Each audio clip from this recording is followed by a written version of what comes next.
ভারতের ইসলাম বিদ্বেষ পৌঁছেছে তুঙ্গে। তবে এবার যা ঘটল তা বড্ড ন্যাক্কারজনক। এক নারীর হিজাব টেনে খুলে ফেলেছেন ভারতের এক রাজ্যের মুখ্যমন্ত্রী, যা নিয়ে রীতিমতো তোলপাড় শুরু হয়েছে ভারত সহ সারা বিশ্বে। কে, কোথায় এবং কিভাবে এই চরম বিতর্কের জন্ম দিয়েছেন তার বিস্তারিত জানাবো এই প্রতিবেদনে।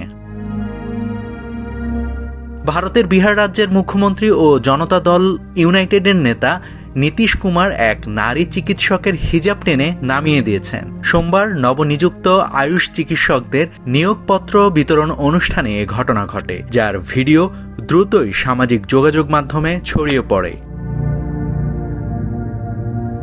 ভিডিওতে দেখা যায় হিজাব পরিহিত এক মুসলিম নারী চিকিৎসক মুখ্যমন্ত্রীর কাছ থেকে নিয়োগপত্র নিতে এগিয়ে গেলে নীতিশ কুমার হঠাৎ তার হিজাব টেনে নিচে নামিয়ে দেন। ঘটনাস্থলে উপস্থিত উপমুখ্যমন্ত্রী সম্রাট চৌধুরী তাকে থামানোর চেষ্টা করেন। একই সময় মুখ্যমন্ত্রীর মুখ্য সচিব দীপক কুমার ও স্বাস্থ্যমন্ত্রী মঙ্গল পাণ্ডেকে হাসতে দেখা যায়, যা নিয়ে সমালোচনা শুরু হয়েছে।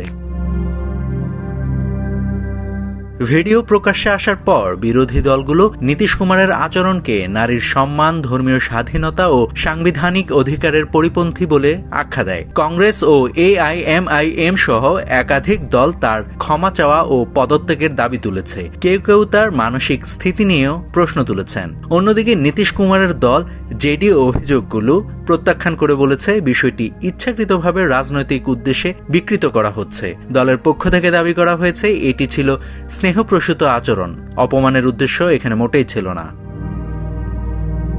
এই ঘটনা শুধু ভারতের ভিতরে নয়, প্রতিবেশী পাকিস্তানও আলোচনার জন্ম দিয়েছে। সামাজিক ও রাজনৈতিক পরিসরে বিষয়টি এখন ক্ষমতা, নারী সম্মান ও ধর্মীয় স্বাধীনতা নিয়ে বড় প্রশ্ন হিসেবে উঠে এসেছে। নাভিদ হাসান, সোনালী নিউজ।